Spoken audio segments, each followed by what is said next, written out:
Hi everyone, Shannon from Cloud Design Box here. Does your school use Arbor MIS to monitor behaviour or reward house points? Imagine how amazing it would be to have those house points instantly visible on your SharePoint intranet, live and up to date. Well, it's possible, and I'm here to show you how. In this video, I'll walk you through connecting Arbor with SharePoint so students can track house progress in real time. Displaying house points in SharePoint is a great way to foster engagement and motivation across the entire school community.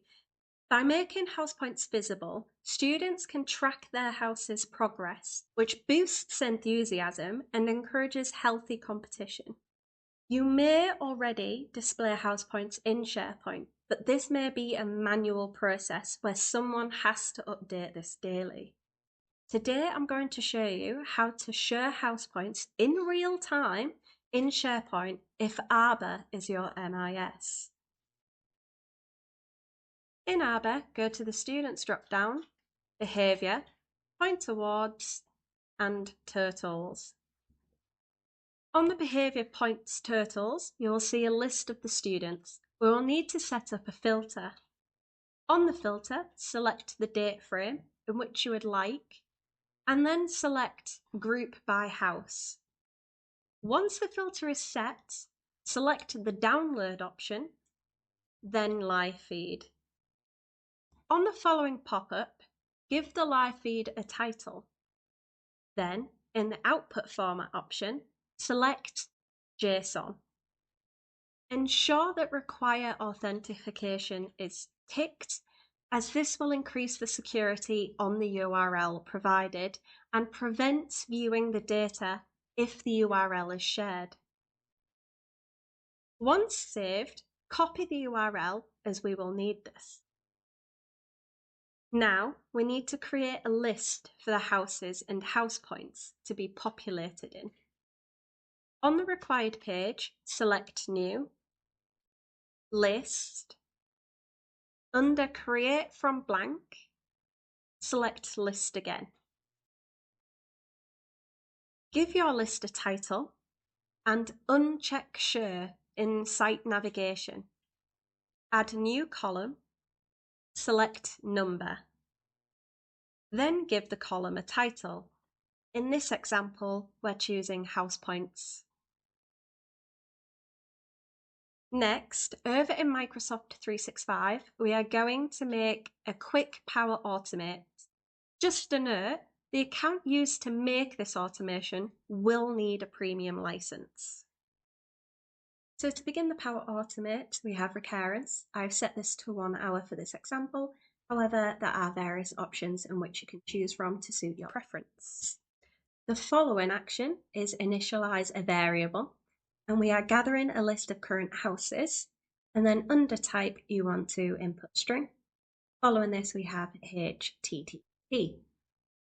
So as we are gathering the information, you want to put get as the method, and then under URL you want to input the URL that Arbor provided to us earlier. So as you can see here, under feed details it's provided URL, and as we did require authentication, it's also provided a long authorization code which we will also need input.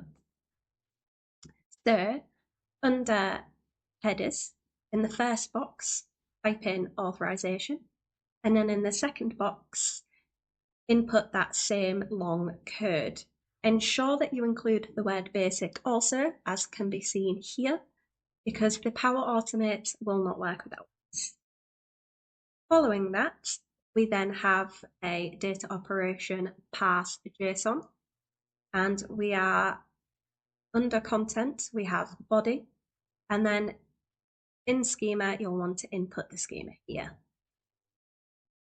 Following that, we then have get items, and here we navigate to the SharePoint page in which we want the house points to be displayed. And then we want to point to the list that we created earlier. Then in the apply to each, we select the output, we have value, and then we have a get append to string variable under the name, we have a list of current houses and then value title. Next, we have create new items, select body, and then under conditions, we have house is not equal to all. This is because in the data received, you will also receive a section called all, which is a combination of all of the house points. So we have chosen to exclude this in this example. However, this is preference, so you can just ignore it if you want to include it. Then we also have a condition of list of current houses does not contain house. Under if yes, we then have create an item, again, direct it to the SharePoint page and the list. And then we want to input house.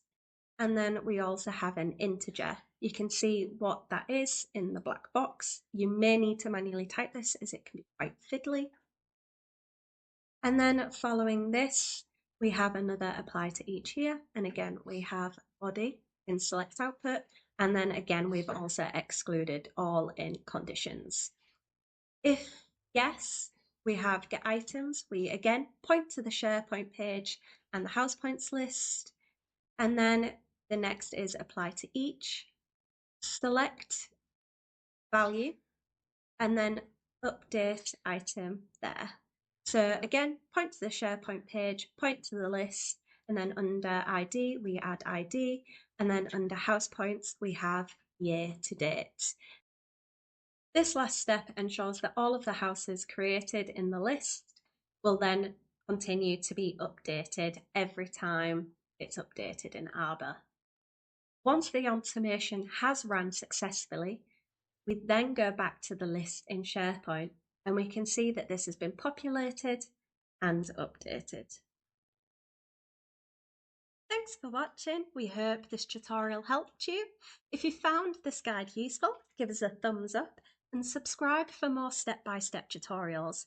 Got any questions or need any further clarification? Drop them in the comments below. We are here to help. If you have suggestions for future tutorials, we'd love to hear those too. Stay curious, keep learning, and we'll see you in the next video. Bye!